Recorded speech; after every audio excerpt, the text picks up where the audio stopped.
Eu sempre digo, cara, cozinhar é um ato de amor. Então, assim, não tem nada mais amoroso do que cozinhar. Não existe.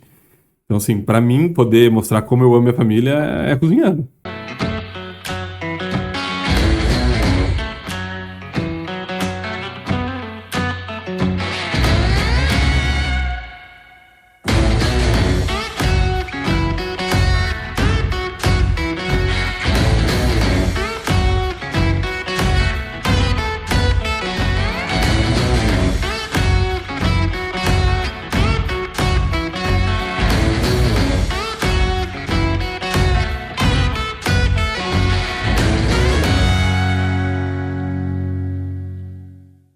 Alô, alô, galera do Multiverso Podcast. Estamos começando mais um episódio de número 63. Eu sou o Marcelo Carvalho. E eu sou a Andriele Freitas e hoje nós temos um convidado muito especial. Ele que é o Rodrigo Belora, chefe de cozinha, agricultor, pesquisador e também empresário. Seja muito bem-vindo. Obrigado. Prazer estar aqui com vocês. Rodrigo, tu acabou de ganhar um prêmio de melhor restaurateur do ano. Cara, isso deve dar um orgulho, né? Porque além de ser um prêmio nacional, o restaurateur é a pessoa que entende de todos os processos do restaurante, né? Tu não apenas cozinha, como tu é o empresário, tu cuida da logística. Como é que como é que é o orgulho de ganhar esse prêmio? Bom, cara, é muito orgulho, assim, é muito feliz, né? Às vezes a gente tá numa caminhada e passa os dias, passa as coisas e a gente não percebe o que a gente tá fazendo, né? Então, quando vem esses reconhecimentos são, né, muito positivos, assim, nos dão um gás para continuar fazendo o que a gente está fazendo, né? Porque, enfim, de uma forma geral, o que a gente faz foge um pouco né, do normal. A gente tenta não só, né, cozinhar de uma maneira diferente, como atender de uma maneira diferente e como gerenciar os negócios de uma maneira diferente, né? Não é o convencional. Então, às vezes parece que a gente está indo para o caminho errado, né? A gente acredita muito no que a gente faz, que a gente sabe que isso é o certo, mas parece que a gente está indo para o caminho errado. Então, quando vem um reconhecimento desse, tu diz, não, esse é o caminho, né? Então, e são formas de gerenciar, de cuidar, de criar restaurantes novas, né? O que a gente fazia 40 anos atrás não funciona mais hoje, né? Ou ainda funciona um pouco, mas as margens são diferentes, né? A forma de captar e de manter a equipe é diferente, né? As gerações mudaram, então é tanta coisa diferente que, assim, precisa dessa atualização, né? Então é muito sobre isso que eu acho que o que a gente faz e é isso, dá vontade de continuar fazendo, né? Esses rótulos, assim, tu se define como um chefe, um cozinheiro ou um empresário? Não sei, não, mas eu acho que... Ou é melhor nem usar Não, rótulo? Eu acho que é um momento legal, assim, de receber esse título, porque também é um momento que eu me vejo muito mais como um restaurateur do que como um chefe de cozinha. Apesar de amar, de que tudo que tem, né? Se eu cheguei onde cheguei foi pela cozinha, mas, né, com tantos negócios, consultorias, tanta coisa que a gente faz, eu faço muito mais a parte, né, estratégica de estudo do que por si só a parte operacional, de estar lá cozinhando. Então, né, por mais que as pessoas vão me ver ainda cozinhando, porque assim, né, é isso aí, isso que tu definiu, né? O restauranteiro pode estar em qualquer lugar do restaurante, né? Essa é a grande definição. Assim, eu posso estar atendendo, eu posso estar no caixa, eu posso estar cozinhando, eu posso estar no administrativo, porque, enfim, é muito tempo estudando para justamente poder, né, atuar em qualquer uma das frentes. Mas eu acho que o restauranteiro é uma boa definição, assim, porque é também como eu me vendo para fora, assim, né? A forma como eu vendo as minhas consultorias. Então, eu não vendo uma consultoria só de cozinha, né? Eu vendo como uma forma de atender as pessoas, de receber, né? Então, é muito mais sobre hospitalidade do que por si só, né, a cozinha em si. Teve muito empenho e trabalho, né? Mas agora conta pra nós como que isso começou e quando que veio essa paixão assim pela culinária? Bom, é difícil, talvez pela Dona Dalva. Mas é maluco, assim, minha mãe é mineira, né? Então, assim, em diversos momentos dessa vida, né? Dona Dalva, Tia Alvina, a minha mãe, né? São pessoas que me mostraram como era bonito, como era legal e como isso podia ser... Isso a gente podia mudar a nossa vida, né? A gente viver mais saudável. Então, assim, sempre fui meio que cultivado a isso. A gente tinha essa propriedade onde hoje é o Vale Rústico, nós sempre chamamos de colônia, né? E nós ia para a colônia e trazia de lá leite, trazia frutas, trazia várias coisas de lá. E passava a semana inteira cozinhando isso, né? Então, era o figo, tirando a casca do figo para depois fazer o doce de figo. Então, assim, era o leite, passava a semana inteira. Então, aí tira a nata, faz a manteiga, depois faz o queijo, e cozinha, faz doce de leite. Porque, Todo assim, o processo. porque sempre vinha muito, né? E, assim, era muito para ser só para tomar leite para a família. Então, a gente precisava fazer outras coisas, né? E minha mãe, com essa origem mineira também, veio de uma família simples. Então, assim, era uma coisa que era normal. Eles faziam tudo, né? Com tudo que tinha.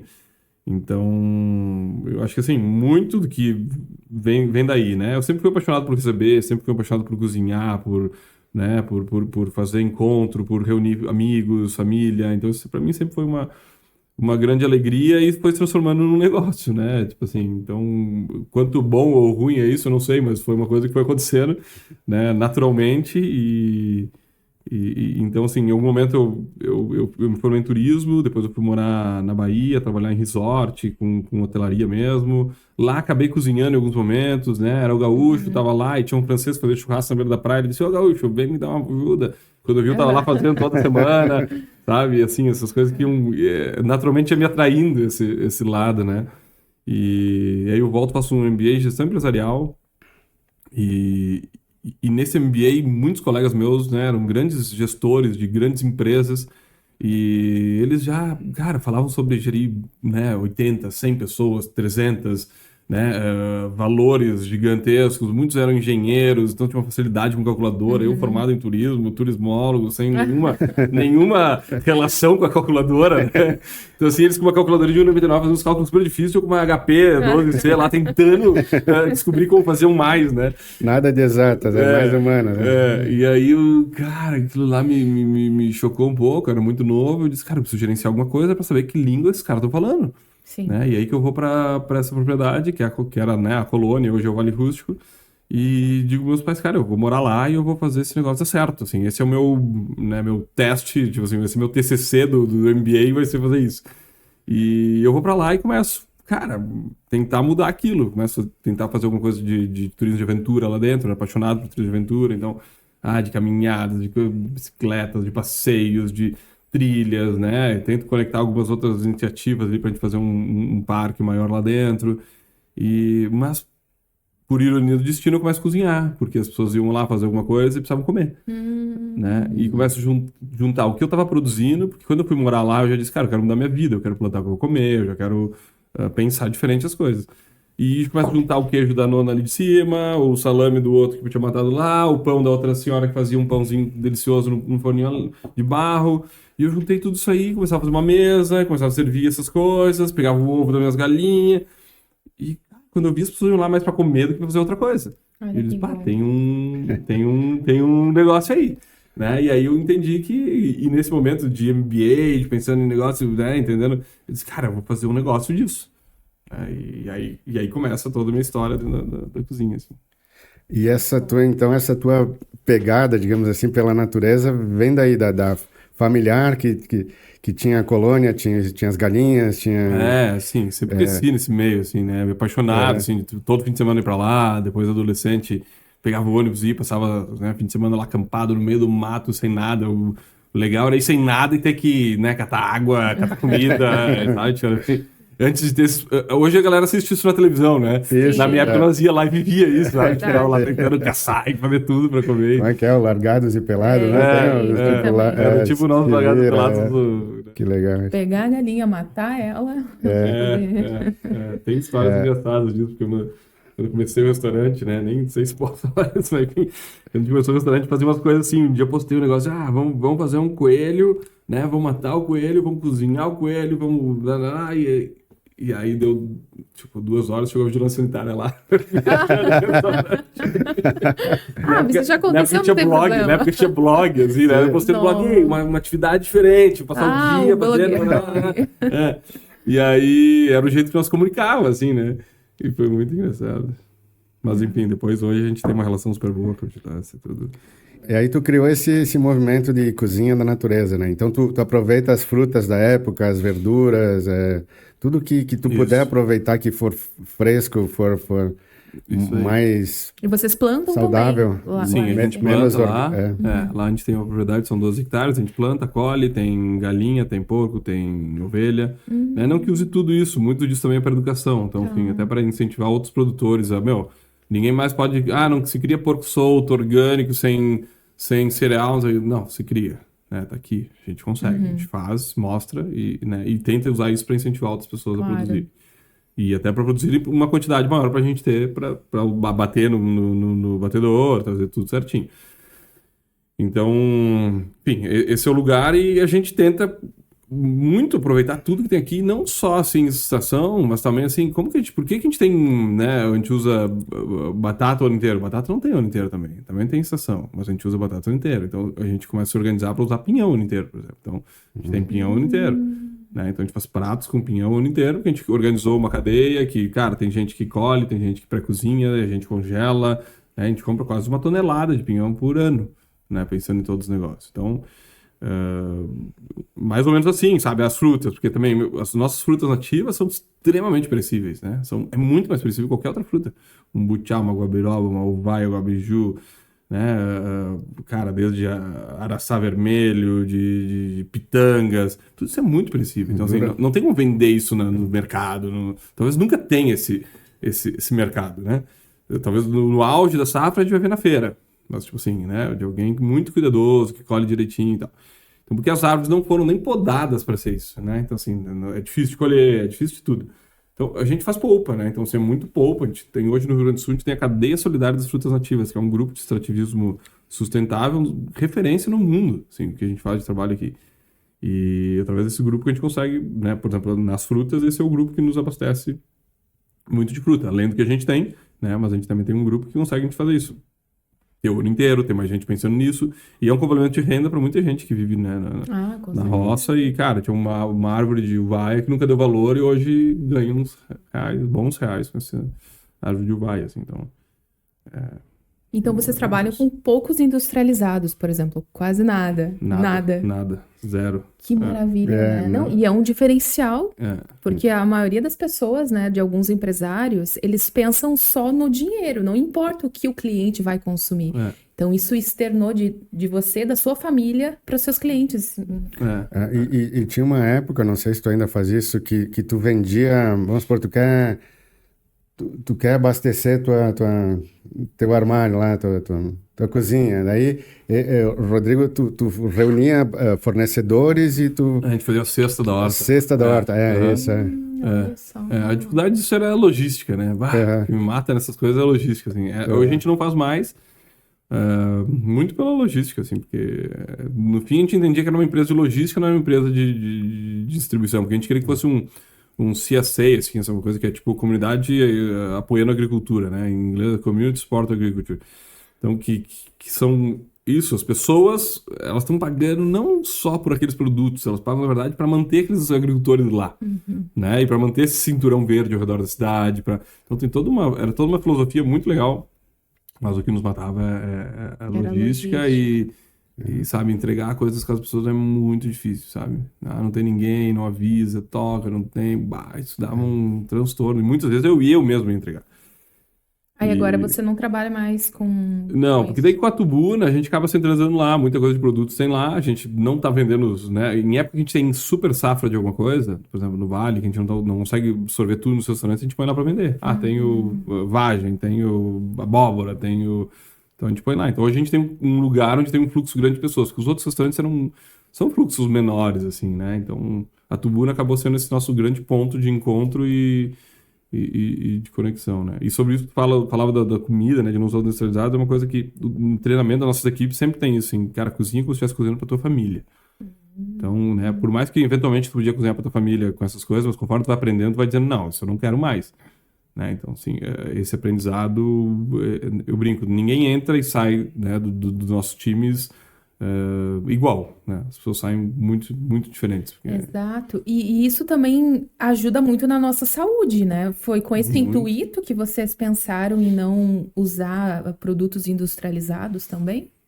Essa é uma história longa também, assim, várias coisas de sustentabilidade do que eu vivo também vieram pela dificuldade que a gente tinha, né? Quando eu tava no Vale, era mais fácil eu produzir do que eu talvez comprar de outra pessoa. Então, e acabei me apaixonando por essa coisa de poder colher fresquinho, de servir uma coisa que as pessoas nunca tinham comido daquele jeito. Eu lembro quando eu servi uma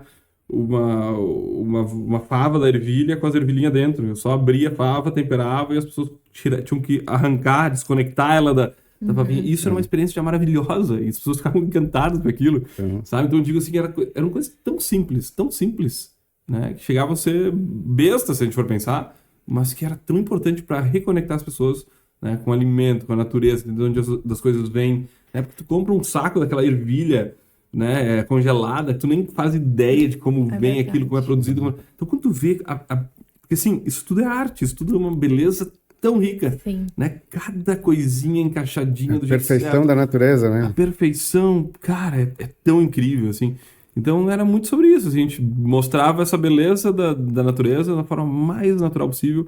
E, às vezes, tem coisas tão simples como colher um tomate maduro, né? Quando a gente come um tomate maduro, colhido no pé, amadureceu no pé, é tão diferente. Tu diz, cara, eu acho que eu nunca tinha comido tomate antes. Sabe? Não, e aí tu... São sensações... As pessoas dizem, por que esse tomate é tão diferente? Não tem nada. É um tomate. Só esse, na verdade, diferente é o outro, né? Esse é o tomate. Né? Este é o tomate. Tu vem de uma experiência. Isso aí, de Também. coisas muito simples, né? De Um dos coisas pratos simples. mais incríveis do Vale Russo, por exemplo, é um espaguete chuchu, Olha, né? Que era só o chuchu praticamente cru, temperado, servido. Sabe? E as pessoas comiam e diziam, meu Deus, eu não sabia que o chuchu podia ser tão bom. E no menu que às vezes tinham 10 etapas incríveis, terminava com cordeiro, com carne, né? O cara, ei, posso repetir o chuchu? Isso pra mim era assim, sabe, cara? Era, meu, concretizei, assim, Ganhei consegui o o que eu dia. queria, ganhei o dia, sabe? E era o que mais acontecia, então isso era muito legal. Porque, vamos lá, é muito, inclusive fácil pra mim, é muito mais fácil pra mim fazer um legume ou coisa que as pessoas nunca cozinharam e comeram, de maneiras diferentes, bom, do que fazer uma carne diferente. Carne, tem quantos jeitos de fazer uma carne? Né? Por mais que a gente estude, cara, a gente chega no resultado assim, um pouquinho melhor, né? Então, cara, é muito mais incrível trabalhar como, assim, como hobby, como esporte, como técnica, como profissional. Tudo é muito mais legal trabalhar legume, sabe? As criações são muito diferentes, né? E quando tu busca esse legume, então, trabalhar com alimento orgânico, para nós, como um restaurante, assim, fino, como, né, que a gente começa contando a história do Vale Russo, que era um restaurante elegante, fino, diferenciado, né, a gente queria que fosse um restaurante top. E trabalhar com produto orgânico não era só por ser orgânico, por filosofia de vida, apesar de ser minha filosofia de vida. isso. É porque, assim, esse é o melhor alimento. Porque o gosto do tomate orgânico colhido maduro era diferente do outro tomate colhido verde, fica numa câmara fria, 1 mês, 6 meses, sei lá. Isso era completamente diferente. Então, isso pra mim era o que dava diferença, sabe? Tipo, então, assim, saber de onde as coisas vinham. E não por ser orgânico. Eu disse, cara, o selo do orgânico pra mim é muito legal, mas não é tudo. Hoje tem orgânico convencional, por exemplo, né? Tem gente que planta em grande escala, plantação orgânica, né? Pulveriza produtos orgânicos, mas, tipo assim, é tipo uma produção convencional, só que orgânica. Então, nem sempre o orgânico entrega o sabor, o que eu preciso, que não é quantidade, não é produtividade, é sabor. Então, eu sempre digo isso. Acima de tudo é pelo sabor. Né? Depois tem todas as outras coisas maravilhosas que vêm com isso, que são, né, a gente financiar projetos de pequenos produtores, financiar agricultura familiar, financiar, né, porque a gente acaba sendo um grande financiador. É muito melhor que o consumidor final que troca, vai na feira, hoje eu não vou comprar desse, vou comprar daquele. Sim. Sei lá, ele tá de vermelho, eu gosto de azul. Assim, o restaurante não tem isso, o restaurante é fiel. O restaurante, meu, se eu disser que eu vou comprar. Né? E a gente faz muito isso. Tem compras que a gente faz com 3 anos de antecedência. Né? Por exemplo, milho, eu compro 3 anos antes. Tipo, faz um milho crioulo, que a gente compra de 2, 3 produtores. Então, assim, esse milho, esse ano aqui, eu já tenho que decidir quanto fica para semente pro ano que vem ele plantar, para quase no outro ano ele colher e me entregar seco. Então, assim, eu já tenho que decidir quanto ele vai separar a semente para poder ter daqui 3 anos a quantidade de milho que eu preciso. Senão eu não vou ter, porque esse milho não tem valor comercial, não vende no mercado. Só vende para mim. Então, né, enfim, então, é um sistema gigante que talvez se tivesse começado do zero hoje seria quase impossível, né? E, normalmente que as pessoas perguntam, a gente faz uma palestra, uma coisa, mas, né, o que tu indicaria para alguém para começar? Cara, é bem difícil, porque as pessoas estão acostumadas hoje a fazer uma lista de compras num e-mail, no final da noite, né? O restaurante vai lá, termina, o que faltou? Galera, faltou não sei o que, latinha de não sei o que, latinha de ervilha, latinha de... Né? Manda ali e de manhã já chegou na distribuidora, no mercado. Exatamente. Né? Então, esse é o modelo tradicional. O nosso são, sei lá, 300, 500 pequenos produtores. Tem um produtor do abacate que só me entrega uma vez. Eu só falo com ele 1 ou 2 vezes por ano. Porque na época que ele tem uma terra lá que ele nem usa como agricultura, que tem um monte de abacateiro. Todo ano, quando os abacates começam a ficar maduro, ele me avisa: Rodrigo, tô com os abacate, pode? Pode, tá, começa a entregar. Eu já mudo os cardápios, já organizo para ter o abacate, pô.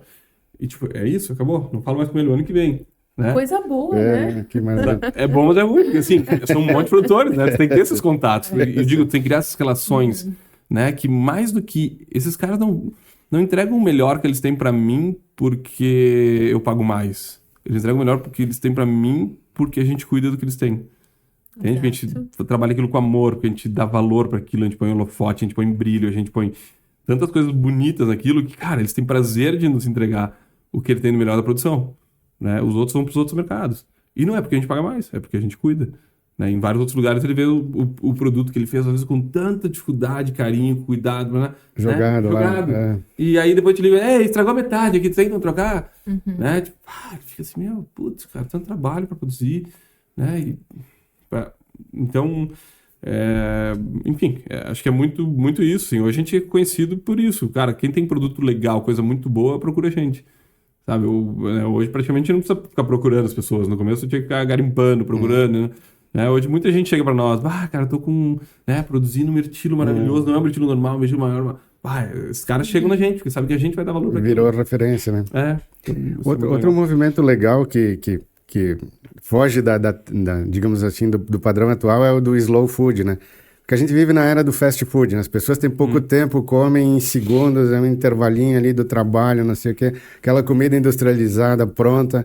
E o Vale Rústico é aquela menu degustação, para comer com calma, para degustar, né? A pessoa daí saboreia melhor o alimento, né? Tem aquela experiência de experimentar os pratos um por um, ficar conversando, né? Então, o Vale Rústico acho que já nasceu também com essa pegada né? O slow food, cara, é um movimento que, né, e diferente do que as pessoas às vezes imaginam, acho que é bom eu até pontuar isso, porque, né, não é nem que, né, tipo, a comida não é que é lenta, né, porque, por exemplo, a Tubuna é um restaurante, é uma operação slow food, mas tu pode ir lá pegar uma empanada e sair comendo, como num fast food. Né? Mas é farinha orgânica. Então, é a diferença de como as coisas foram produzidas. É lento na produção, porque quanto tempo leva para crescer uma beterraba no inverno? 3 meses, 4 meses uma beterraba para crescer e ficar do tamanho de um punho fechado. Né? Um frango primo canto, feito do jeito, né, super industrial, né, acelerado, em 35 dias tá pronto. Então, cara, tá falando de um frango. Como é que, então, assim, é slow food na forma de produção. Então, assim, por isso que é o alimento orgânico, são os pequenos produtores, que entendem como são essas coisas. Né? Porque o Vale é um case de um restaurante que, sim, tu leva às vezes 3 horas para fazer uma refeição. Mas porque é o serviço dele. Porque, por exemplo, o Guaraipa era um restaurante slow food também. Era rápido, o Tubuna é rápido. Mas é muito mais sobre essa, né, e tipo assim, chega no Vale Rústico, às vezes as pessoas, eu ouvia bastante, as pessoas dizem: eu não vou lá porque, é slow food, não sei, né? Eu disse: não, cara, não é slow, não é que vai demorar, tu senta na mesa e tô te esperando, é muito pelo contrário, né? Eu já sei que vocês vão vir, a gente vai estar em 3 na mesa, então a mesa já tá arrumada pra 3, né? Tu chega, já tem o que eu sei que tu gosta, eu já pensei nisso, já tô lá.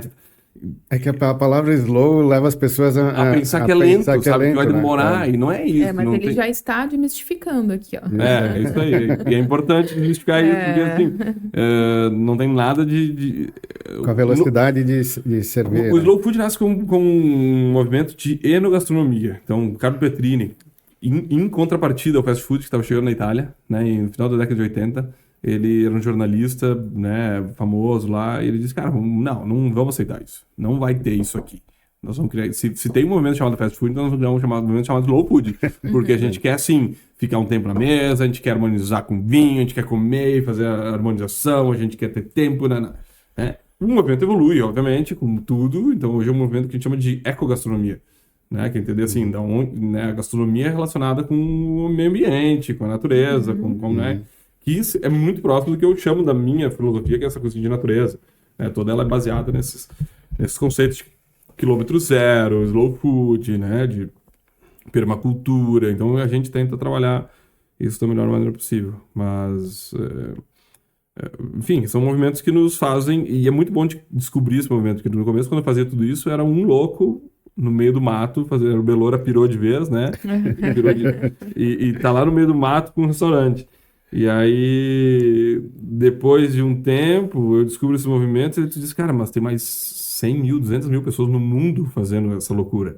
Então a gente não é tão louco. Talvez, né? Talvez a gente ganhe um corpo, assim, Não sabe? tá sozinho, Né? Porque assim, é que nem a gente tá falando, que nem o prêmio do restaurante, às vezes tu diz, cara, mas será que eu tô fazendo tá certo, velho? Sabe? Será que o certo era eu pagar tudo isso aqui, comprar tudo industrializado, meu, vender pelo melhor preço possível, ganhar muito dinheiro e cara, tá viajando agora, então, né? Então, sabe, às vezes, eu te juro, às vezes o cara se pergunta, né? Então, é a mesma coisa do low food, assim, às vezes tu, cara, será que eu tô fazendo certo? Vai ficar tentando plantar aqui tomatinho, colher tomatinho, você tomar, né? E daí quando tu vê esse momento de, não, tá, meu, talvez seja um dos caminhos, né? Pra gente ter um mundo melhor no futuro, assim. Porque eu imagino que quando tu começou, muita gente deve ter falado, isso não vai dar certo lá, o restaurante escondido lá no interior, não sei o que e tal. E hoje é referência nacional, o Vale Rústico, né? Tá entre os melhores, tá entre 50 melhores do país, né? E tá... Enfim, tem ganhado muitos prêmios. Então. Tem Quero que conhecer. Tem que ir agora, que não é o primeiro melhor ainda, né? Depois fica mais caro. É verdade. Aproveita que agora tá em 20º, né? Mas tem que reservar que tem fila de espera, né? Ainda bem. Tem que ter charme, já né? vou contatar o pessoal daqui a pouquinho. Mas tu tem 4 empreendimentos também, né? Isso aí. Então, Cara, tu já comeu a pizzaria boa, né? A Tubuna? Da Tubuna. Meu Deus, muito boa, né? é muito boa. Eu sou suspeito. Pra mim, a melhor pizza cara, ela é uma pizza de farinha orgânica, né? De fermentação lenta, né? Com fermento natural. E de volta lá no começo, né? É o simples bem feito. Só tem farinha, água e sal. O pessoal não fala, é o pão de Jesus? Porque lembra que antigamente não tinha fermento, né? Isso aí. Fermento era esse, né? Era farinha fermentando, Sim, né? A farinha tem tudo que precisa pra fermentar. Então, a levedura indígena tá lá, tá fermentando. E assim a coisa vai acontecendo. Então, eu digo, é tão simples e tão incrível, né? Porque te faz bem. Sim. Né? Eu brinco assim, tem comidas que a gente come que eu digo assim, cara, eu saio, me dá energia, né? Tu sente que tem vida naquilo e aquilo te faz bem. Né? E tem comidas que tu come e tu sai assim, né? Exatamente. Aquilo te machucou, aquilo te intoxicou, aquilo te... Então, o nosso objetivo sempre é esse, cara, fazer coisa que tu saia feliz, né? Que cara, isso no mundo da gastronomia é muito, muito real, assim, sabe? Tipo, tudo tem energia, tudo tem, né, essa coisa de vida. Né? Exatamente. Então, e hoje o trigo é uma coisa muito específica, né? Que a gente fala muito sobre isso, né? E, tipo, seria até um pouco contraditório na minha filosofia, porque o Vale Rústico hoje a gente tenta cozinhar o pré-colonização. Então não tem trigo no pré-colonização. Você entender como a gente fermentava comida, como a gente cozinhava comida.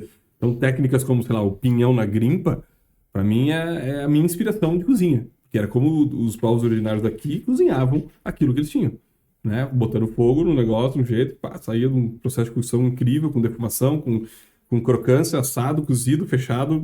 Se você for olhar, são milhares de técnicas, uma coisa só, né? Mas não dá pra gente fugir da nossa origem, né? Italiana, de apaixonado por massa, por pão, por pizza, né? Então, assim, durante muito tempo eu abandonei esse lado pra fazer esse estudo pré-colonização. Mas chegou uma hora que eu disse, cara, mas eu sou apaixonado por isso. Não tem como não ter uma padaria, sabe? Tipo, e era um momento que não tinha ainda tanta padaria de fermentação natural, né? Eu disse, cara, eu precisava ter... Era o pão que eu gostava de servir nos restaurantes. E a gente entende que fazer uma fermentação natural não dava pra ter dentro do restaurante, porque às vezes tava bombando e tinha que assar o pão, né? E não dava pra parar tudo pra assar o pão. Então eu disse, vamos construir um negócio pra fazer o pão. E aí era pra ser um negócio bem pequenininho e transformou naquele e agora, pavilhão, naquela cidade. A dúvida que não quer calar, né?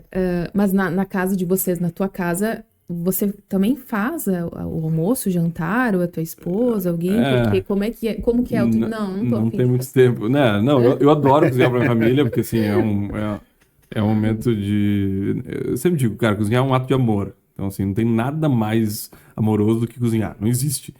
Então, assim, pra mim, poder mostrar como eu amo minha família é cozinhando, né? Então, normalmente tem esse momento, mas claro, é uma vida corrida, né? Então, por mais que eu vendo slow food, mas eu sou trifast, né? Porque não do jeito que eu como, eu adoro comer slow.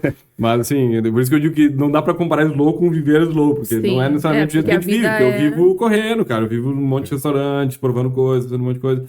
Então, nem sempre eu tô em casa. A gente tem a Dona Maria, que é a nossa primeira funcionária do Vale, né? E hoje ela fica lá em casa, ela cuida das crianças, ela que cozinha. Foi a primeira cozinheira que a gente teve né? e ela segue com a gente. Então são quase 20 anos aí de história juntos. E então, durante o dia a dia, assim, é muito ela, né? De noite a gente cozinha, eu, a Márcia, depende, né? Às vezes vai comer nos restaurantes. E puxando pela memória, assim, qual o primeiro prato que tu fez que tu disse, opa, eu levo jeito pra isso. Esse é um prato que eu faço bem, que...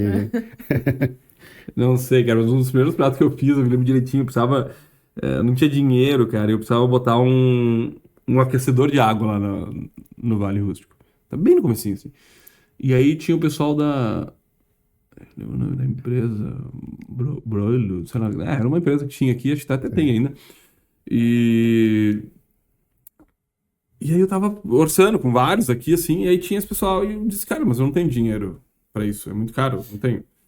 Mas eu posso fazer um jantar pra vocês, alguma coisa, quem sabe a gente faz uma permuta. Eu comecei fazendo muita coisa assim de permuta, porque eu não tinha dinheiro, eu, cara, eu posso permutar alguma coisa. E eu lembro que ele disse, meu sócio tá de aniversário, sei lá, semana que vem, quem sabe a gente faz alguma coisa, o que tu sabe fazer? Daí eu, na hora, assim, sabe fazer um costelão? Eu, não, faço, claro, sei. E era quantas pessoas? Sei. Nem sabia. E aí, nem me lembro, uns 40, 50, sei lá. E aí eu fiz, lembro que assim, essa coisa de, cara, 12 horas, eu passei 12 horas olhando pra aquele negócio, assim, tipo, não podia dar errado, né, foi muito legal, cara. Então foi uma das coisas assim que... E eu comecei assim, cara, eu ganhava 10 reais a mais, eu conseguia comprar mais um garfo, botava mais um garfo, e assim, e aí, assim, comprava mais uma taça. Eu lembro que vinha uma pessoa a mais, tinha 12 lugares, aí vinha uma pessoa a mais, eu tinha que buscar a cadeira no restaurante do vizinho. Mãe, preciso de uma taça, mãe. Consegue me emprestar uma taça pra hoje de noite? Tá, vou lá buscar. Sabe? Então era assim, cara. Eu comecei tudo muito pequenininho, sem... Assim, meus pais são maravilhosos, não posso reclamar de nada. Eu tô lá numa terra que é da família e tal. Mas eles sempre me ensinaram que eu tinha que lutar pelo que eu queria. Então, assim, cara, eu fui construindo cada passinho. Legal, começar do zero, assim. Eu construindo, assim. Então foi muito bom. A Tubuna, como é que tu imaginou a Tubuna? Porque ela é um misto de padaria, como é que tu define Galeria a Tubuna? de arte. Galeria de Então, arte. A gente construiu a Tubuna, vamos lá, no começo. Pra mim era pra ser uma garagenzinha pra produzir pão pros restaurantes e pra gente distribuir pra outras operações da cidade. Hoje a gente entrega em Gramado, em hotéis, em um monte de lugar. Eu me arrisco a dizer que talvez a Tubuna seja a maior padaria de fermentação natural do estado, em quantidade de produção, assim, porque a gente entrega pra uma galera, assim, são quantidades grandes. Mas então, assim, era pra ser uma garagenzinha, mas aí, nesse meio tempo, eu abri o Guaraipo, e aí eu disse, vai ter que ser mais uma garagenzinha ainda, porque se não tinha dinheiro pra abrir o Guaraipo, eu sempre fui fazendo assim, né? Se eu não tinha dinheiro, troco, Claro. algum jeito eu vou colocando. E aí, só que nesse meio tempo de eu abrir o Guaraipo, tinha essa sala, que é do Clécio, a gente, né, tinha acabado de se conhecer e tal. E aí a sala foi ficando pronta. Só que eu imaginava que ia demorar mais, sei lá. E aí a gente abriu o Guaraipo e disse, desencana aí dessa história. Nisso entrou a pandemia, nisso começou a chegar um monte de coisa. E a gente tinha o sonho de fazer a padaria. Então eu tinha comprado um forno já, que talvez o coração da Tubuna seja aquele forno, que é um forno caríssimo, que vem de Portugal, que é um forno top. E a gente tinha comprado o forno e no meio da pandemia, tava tudo fechado, chegou o forno. No Porto, assim. Daí me liga do cara, tá aqui na aduana, sei lá, tá aqui, o forno chegou. O que eu vou fazer com isso? Sabe, Sim. não tinha um lugar, porque nesse meio tempo a gente meio que parou de fazer tudo, e não pensava mais direito, porque, né, aquela coisa de, como é que a gente vai pagar conta, demite, não demite, vazou. E nisso chegou o forno. Cara, a gente vai ter que fazer alguma coisa com esse forno? Era um forno gigante, não é um forno que eu botava em qualquer cozinha, não botava em qualquer lugar, não tinha uma instalação toda especial, E aí a gente, né, conversa com o Clécio e tal, vamos pegar a sala, então. E aí era pra ser um pedacinho da sala, e eles, não, mas se fizer mais esse pedaço, eu te faço o aluguel tanto, enfim, tudo valia a pena, eu disse, vamos. E aí a gente foi, e aí virou aquela loucura. Aí como eu comecei a fazer o desenho do negócio, eu sempre sonhei em fazer alguma coisa que tivesse mais vida, né, e era aquela coisa, mais uma vez era o louco da cidade, porque, tu vai fazer um negócio que vai ficar aberto o dia inteiro, nunca vai dar certo, né, das 8 da manhã às 10 da noite, Bento, isso não funciona em Bento, né. Isso funciona em Porto Alegre. Então eu disse, cara, mas, vou testar. Eu sempre fiz coisas da frente, eu vou testar. E a gente começou a fazer, então assim, pensou esse lugar, cara, que pra ele ter essa vida, ele precisava incorporar outras coisas. Ele tinha que ter a mercearia, né, que é essa vendinha de produtos, de coisas que a gente gosta. E a gente tinha muito isso, as pessoas vão no Vale Rústico e dizem, onde é que eu compro essa farinha? Onde é que eu compro esse queijo? Onde é que eu compro essa erva mate? Onde é que eu compro essa... E a gente diz, cara, eu tenho que botar isso numa prateleira, em algum lugar, né, e deixar isso acessível. Cara, tu pode ir lá a qualquer hora comprar a erva mate, que eu adoro. Então, Aí vai lá e a gente monta a mercearia. A gente entende que tem que ter esse ambiente que funciona o dia inteiro. Então, de manhã ele tem café da manhã, tem brunch, tem almoço. E de tarde ele muda tudo e vira uma pizzaria. E aí a gente vai construindo essa história. Pô, eu preciso da vida. Como é que eu dou vida pra isso aqui, né? E, a gente sempre entendeu isso, que gastronomia era arte, era cultura, né? E a gente via que não tinha esse espaço. A gente tinha muitos amigos que trabalhavam com isso. Eu disse, cara... Vamos criar esse espaço, vai ter, né, uma galeria de arte dentro da Tubuna, que é o nome de uma abelha, tem a Guiruçu, que é o nome de outra abelha, que é o espacinho de arte que a gente tem ali, uma galeria. Aí já pensando no conceito de experiência também, né? De experiência do cliente. E, cara, como é que eu ia dar beleza para aquele negócio gigante de 400 metros quadrados, com, né? Eu disse, cara, e a gente, primeiro o Cris, que é aquele tem um quadro gigante lá na parede, que ele pinta pão, com água, loucura. Um rostinho ele pintou, aquele gigante, ele pintou lá no chão da Tubuna, assim, né? Num dia lotado, movimentado, no domingão, assim, ele lá no chão pintando, sujando tudo, com água, tá? Foi muito legal. E a gente foi entendendo que, cara, que esse pessoal precisava desse espaço, né? E que pra nós era lindo ter isso, porque isso dava movimento pra Tubuna de um público que a gente considera, que a gente acredita, que a gente entende, que a gente tem que falar mais sobre arte de cidade, que a gente tem que falar mais sobre... Né? Então, conectou tudo. Hoje tem livro só de artistas, né? De escritores locais, tem, né, esculturas de escultores locais, tem pinturas de pintores locais. Então é muito legal porque é esse espaço que não é uma galeria, não tem cursos de uma galeria, eles expõem, se vender, a gente repassa para eles, se não vender, não repassa. Então, assim, é uma coisa que, cara, eles precisam tirar porque eles vão levar para outra exposição, beleza? Mas é um espaço que ganhou vida para isso, né? Hoje a gente é procurado pelos artistas locais eu posso expor meus quadros aí, posso expor minha arte aí, então é muito legal. Eu lembro que uma vez eu fui lá e tinha um artista até com violino, né? Tinha músico tem lá. Músico, cara, tem oficinas, tem oficina de pintura para crianças, volta e meia acontecem coisas loucas, assim, né? Teve uma vez as meninas que fizeram uma apresentação de dança no meio da Tubuna, assim, no meio do nada. Tem até um nome, agora não vou me lembrar o nome, mas que é um negócio que é tipo dá tipo um blackout no meio do nada, entra uma música e elas estão subindo em cima das prateleiras, sabe? Dançando por tudo, foi muito legal. Muito bom. Sabe? Do nada, assim, do meu lotado, a gente olha, meio que paga tudo, assim, né? E elas começam a dançar do nada, vão se levantando das cadeiras, assim, sabe? Estão ali com amigos e os amigos não sabiam que elas iam dançar. Sabe? Então foi muito massa. Então, é um espaço cultural que a pessoa sempre é surpreendida por alguma coisa, né? Sempre tem novidade lá, sempre tentando surpreender, né, cara? Em alguma coisa, assim. Claro. Eu não conheço outro lugar aqui em Bento Gonçalves que tenha isso. E outra coisa, se for ver, o Santo Antônio é um bairro residencial, né? Não tem nada não tinha nada de comida lá, nada, né? Então, isso foi outra coisa muito positiva para nós, né? Porque, assim, apesar de pensar, por que abrir lá, né? Eu podia abrir na Planalto, podia abrir em todo lugar que tem mais fluxo. Mas sempre foi nosso desafio, né? O Vale Rústico escondido, a Pina escondido, Tubuna tá fora do fluxo. E o que é massa é que o bairro defende, né? Então, assim, o bairro defende. Eu me lembro direitinho que o pessoal do bairro dizia, o pessoal tá mandando no grupo aqui que a gente tem que andar mais na Tubuna porque tá vazio, né? Naquele momento de pandemia, que tava super difícil, né? Antes que eles vão embora, sabe? Frequentem lá, né? Vamos comprar pão lá, porque se esses caras vão desistir daqui, tá sendo tão bom ter esse espaço. Mas imagina, eu moro no bairro São João, eu atravesso a cidade para ir até lá, de tão bom que é. Tipo, bom. E olha por quantas lugares, pizzarias também eu passo. Então... É o ambiente. A gente fez um lugar que no começo chocou um pouco também, porque assim, não tinha. Tem atendimento bom, mas não tem um super atendimento, né? Uma coisa assim, tu pede no balcão, tu espera você chegar, aquela coisa. E no começo chocou um pouco, as pessoas ficavam levantando a mão pra pedir mais alguma coisa. E, tipo, nossa proposta lá de ter uma pizza mais barata é ter menos serviço, né? Hoje a coisa mais cara que a gente tem é mão de obra, são pessoas, né? Então a gente se propôs a ter uma coisa muito mais inclusiva. Mas para isso a gente tinha que reduzir alguma coisa, né? A gente resolveu não reduzir a qualidade da massa, da pizza, mas diminuir um pouco o atendimento e fazer, cara, que as pessoas até circulem um pouco, né? Então você levanta para ir lá olhar e a gente vai ver esse quadro, que legal, né? Deixa eu ver. Então, assim, esse espaço onde as pessoas tinham que realmente caminhar, interagir, conhecer outras pessoas. É um lugar que eu vejo muito isso. Amigos, pessoas que conhecem, tu vai lá pra comer uma pizza, mas tu já vê, quando vê, estão sentados juntos, sabe? Enfim, esse era o sonho. De ter um lugar que fosse isso. É um lugar que as pessoas vão, às vezes, 3 vezes no mesmo dia. Eu vejo a mesma pessoa. Sim. Vai de manhã com o filho, aí passa de tarde, não sei o quê, pega um negócio pra levar pra empresa, de noite volta, sei lá, com amigos. Sim. Então, é legal porque é um lugar que é inclusivo, um preço legal, então, assim, tu pode ir várias vezes, né? E os nossos negócios não eram assim, por exemplo, o Vale Rústico, um restaurante de uma vez por ano. Porque é um restaurante caro, é difícil, né? Eu digo assim, é o que menos dá dinheiro e é caro para quem vai. É Então, esse que vai ficar mais caro agora? não vai ficar mais caro por prêmio, não. Mas tomara que consiga aumentar o valor. Vou ter que ir lá fazer Porque- 12 vezes no cartão.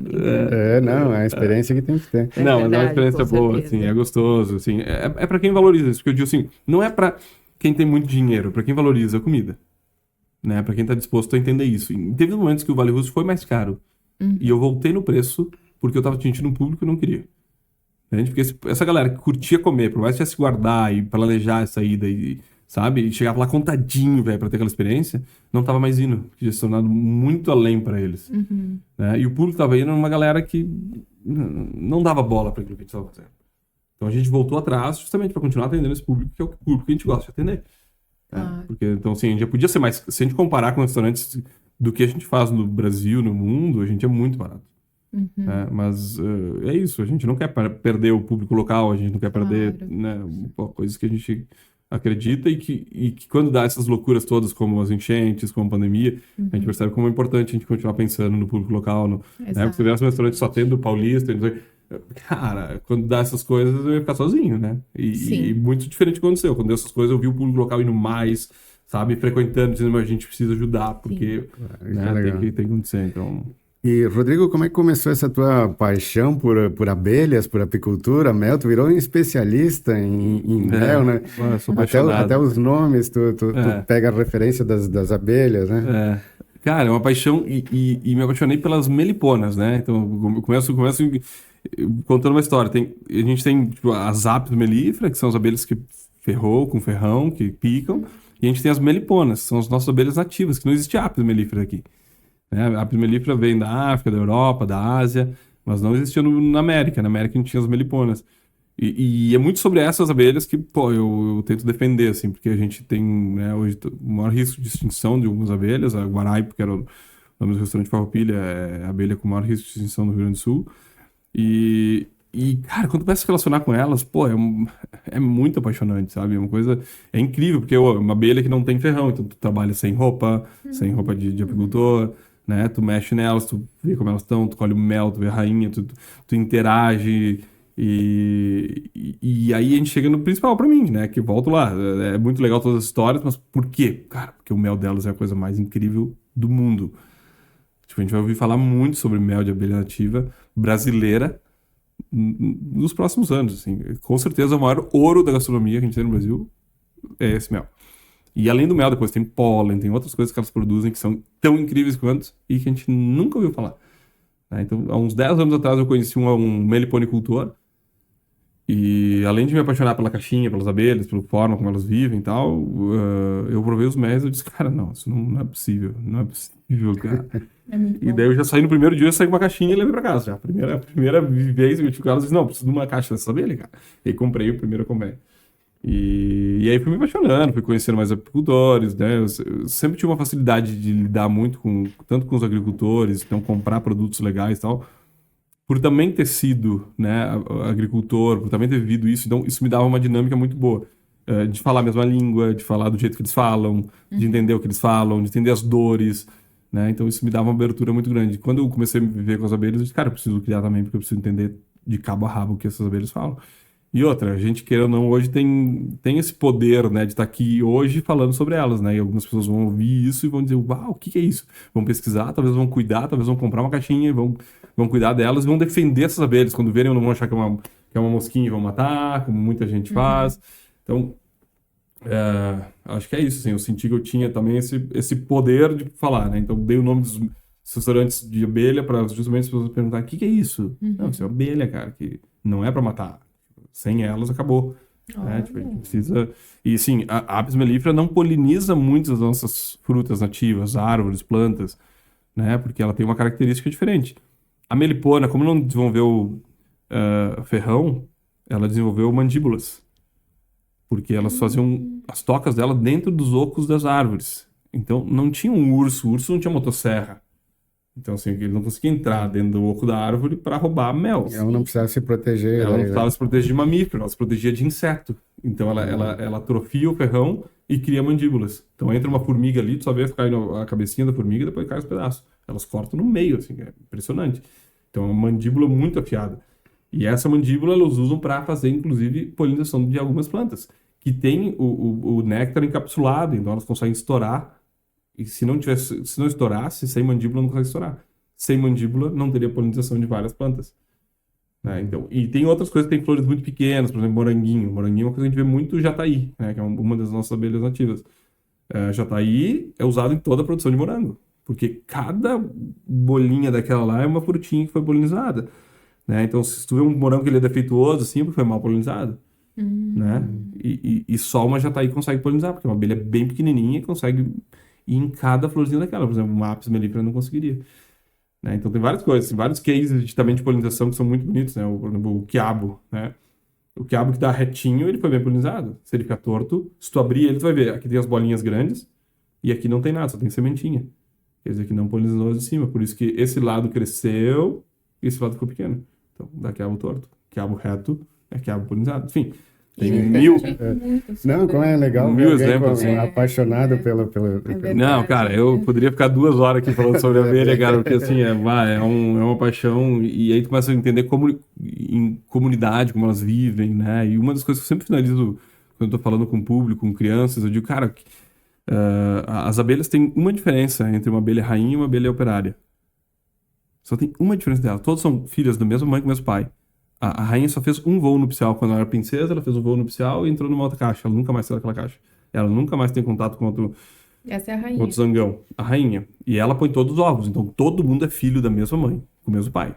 Todo mundo, todos os filhos daquela abelha têm a mesma genética. E por que alguns viram rainha e alguns viram operária? Pois é. Pelo que elas comem. A única diferença da rainha para operária é o que ela come. Se ela é fértil ou infértil, é o que ela come. Só a rainha põe ovo. Então, a fertilidade, isso que eu digo assim, cara, o que a gente quer deixar para o futuro da nossa... Né? Então, assim, essa é a forma que a gente cozinha, cara. Eu quero fazer uma comida que deixe a gente ser pessoas férteis, né? Que nos torne rainhas. Né? Então, assim, acima de tudo, a gente tem que ter essa fertilidade, a gente tem que ter essa capacidade. Então, para mim Bom, eu aprendo demais com o dele, cara. É impressionante, assim. Sim, porque faz total sentido, né, o que ele falou. E pra gente levar pra nossa vida como exemplo, que a gente come faz muita diferença. Muita. Tu te sente bem ou mal, né? Tu tá com disposição ou não. Né? Pô, isso é... Não, e mel é um super alimento, né? Super alimento. E eu tinha ouvido falar, eu não me lembro bem o nome, mas... o alimento da abelha rainha cura várias doenças, né? Geleia real. Geleia real, né? Isso, que é esse super alimento, super alimento, né? Muita gente usa para fertilidade, inclusive, né? Eu me lembro ter um amigo, assim, que eu já dei a geleia real, quando tava, a gente não consegue engravidar, aí eu brinco, depois de engravidar, não sei se foi geleia real, espero que eu tenha ajudado, né? Não, mas a alimentação faz total sentido. Eu tenho uma terapeuta holística que ela cuida também da questão da alimentação. E ela sempre fala, dependendo da cor, por exemplo, se for beterraba, ela vai te ajudar na parte sexual, uma coisa assim, o verde, o amarelo. Então, ela sempre falou que precisamos sempre comer essas várias cores também, né? Vários tipos de alimentos. Isso aí. Ajuda a nossa energia. Total. É Não, é muito importante, né? E principalmente saber de onde vem, né? Porque não adianta comer uma beterraba...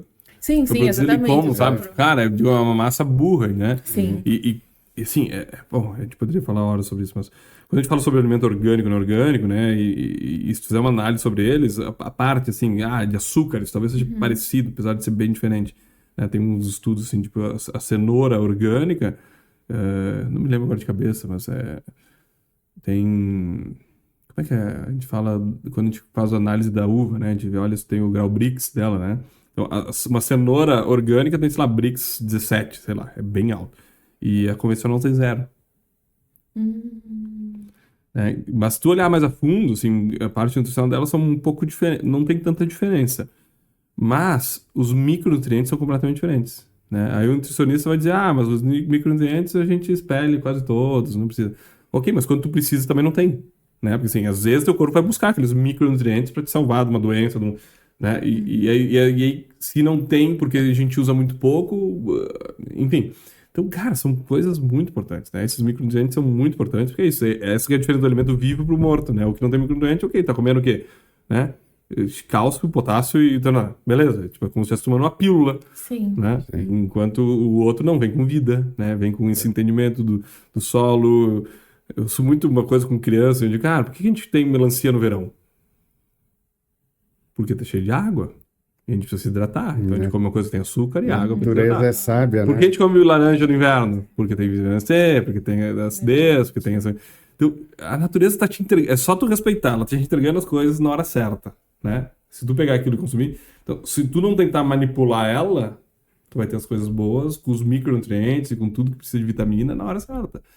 Se tu manipular, talvez não. Na hora que precisa se hidratar, tem a fruta que hidrata, né? A fruta cheia de água, que talvez tenha pouca disponibilidade de água, né? E é uma fruta que nasce num lugar muito seco, cheio de água dentro. Né? Enquanto, enfim, é muito Eu bom. não quis nem interromper, porque ali é um corte maravilhoso, né? Porque ele fala, sim. espera o tempo certo, a natureza tá te entregando. Nossa, E o mel, quais, digamos assim, aplicações do mel?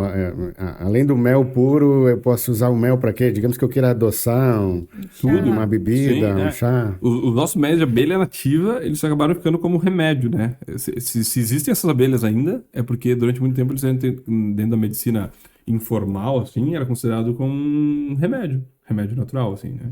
Então, tinha abelha X era usado para quem tinha problema Y. Né? Então, assim, muitas vezes se usava assim.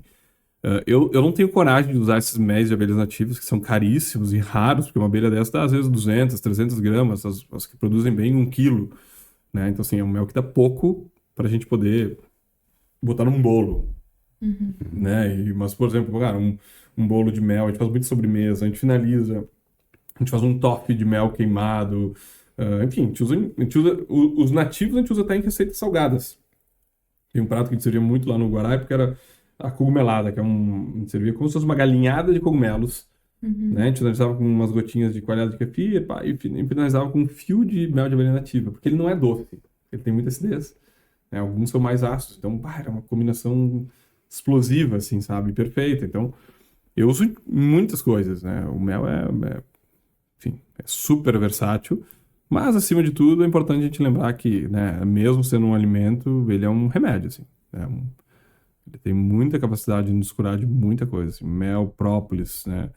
Não dá para abusar, porque ele tem muito açúcar, né? Mas, própolis tem que usar, assim. Tem que usar e abusar, porque tu evita de usar vários outros, né? E é o tipo de coisa, eu brinco aí, nunca vai estar muito difundido isso, né? Porque a indústria que coordena o mundo é a indústria farmacêutica, né? Eles dominam a história toda, né? Então, Dependência do remédio, né? Eles não querem todo mundo saudável. Isso, vai contar, né? Isso que dá para usar, né? Tipo, eu lembro que teve um tempo que eles proibiram qualquer produto com aloe vera, com babosa, né? Tipo, assim, não podia vender nada com isso de maneira mais natural. Né? Então, assim, isso faz o quê? Nada, só foge da gente desse conhecimento popular, sábio, importante, né? E proíbe a gente falar sobre isso, né? Então, o mel também tem isso aí, né? Tipo, não existe remédio melhor para tosse, por exemplo, que mel. Só mel. Né? Melhor qualquer xarope. Isso é estudado, isso tem estudos científicos, tem... Sabe? Tipo, então, é complicado, né? Porque a gente não lembra disso, a gente acaba indo na farmácia, comprando mais um xarope de não sei o que, consegue lá, que tu não entende o nome, mas às vezes é guaco e mel. Dentro lá daquele nome difícil, é verdade. Em doses muito menores do que se tivesse feito em casa. Tu falou de uma sobremesa ali do Guaraipo, daí eu fiquei pensando... Tu é um cientista, tu é um criador de receitas, tu faz experimentações, imagino eu, porque não é o tipo de coisa que eu vou no YouTube e vou achar as receitas que tu faz ali, né? Não, porque, inclusive, a nossa inspiração é a natureza, né? Então a gente fica olhando para a natureza, tentando entender o que está acontecendo e se eu misturar esse ingrediente com esse, né? Vamos ver o que vai dar. Com pétalas de rosa, tu fez alguma coisa? Sim, a gente tem até um ceviche de pétalas de rosa que a gente fazia, só com pétalas, assim. Que, não só de rosa, a gente usava várias flores, porque, por exemplo, tem a begônia, ela é ácida, né? Então, o ácido do ceviche entrava com a begônia, algumas tinham mais estrutura, então dava textura de peixe, né? Então, a gente fazia várias brincadeiras, assim, mas a gente usa muito, assim. Inclusive em uma etapa do menu que às vezes não era comestível, que era 2 pétalas de rosa. Não era pra comer. Não era pra comer. Era o final, apesar de algumas pessoas já terem comido, eu posso contar história sobre isso. Mas Aí era. você fica um cantinho assim, espiando, né? Pra ver se a pessoa vai comer ou Não, sem querer a gente pega os lances. Mas, não, assim, não voltou nada, o prato vazio. mas a gente avisava, né? Tipo, era a última etapa do menu, antes das pessoas irem embora, você tinha uma rosa cremosa. Então, assim, eram 2 pétalas grudadinhas, tu não via que dentro tinha uma gotinha de creme, de um creme que a gente fazia em especial. A Márcia, minha esposa, é farmacêutica, então a gente desenvolveu uma fórmula pra gente. E a última etapa do menu era tu esfregar, né? Tipo, a gente explicava, né? Pega as flores, agora põe no meio, pega, tá? Desfregava a pétala rosa e tomava, ficava maravilhosamente gostosa. Assim, era um creme que não tinha nenhum cheiro, o cheiro era da pétala, mas o creme dava hidratação, sabe? Como é um gostoso, assim, do restaurante, né? Isso que eu digo, assim, é muito mais do que só servir comida, né? O que a gente faz. Então, essa era a última etapa de um dos menus. E era pétala de rosa, mas não era pra comer. E a pessoa comia. Aconteceu, assim, da galera né, não me lembro como é que foi, mas a galera meio que, sei lá, talvez casal mais novo, né, um frisqueando no outro, assim, como cara, velho, não. Ou não esperou a hora da gente explicar, sabe, sei lá, eu não me lembro como é que era, mas a gente tem umas histórias engraçadas, assim. Tem alguma história que tu lembra, assim, até com crianças, que tem essa parte aí de gostar de ensinar, passar para as crianças, né, essa coisa da natureza, né? Cara, com criança tem histórias tristes, assim, né? Tem uma que é chocante pra mim, assim, né? Um dia saiu um casal, assim, com uma criança, sai do carro, daí a criança olha pra uma árvore, uma laranjeira, né? As nossas laranjeiras antigas, aquelas altas, assim, né? Cheia de laranja. Mãe, o que as laranjas estão fazendo lá? Tipo, ela nunca viu um pé de laranja.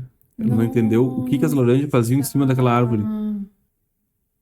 Sabe, são histórias assim que isso começava a me... Só né? no mercado.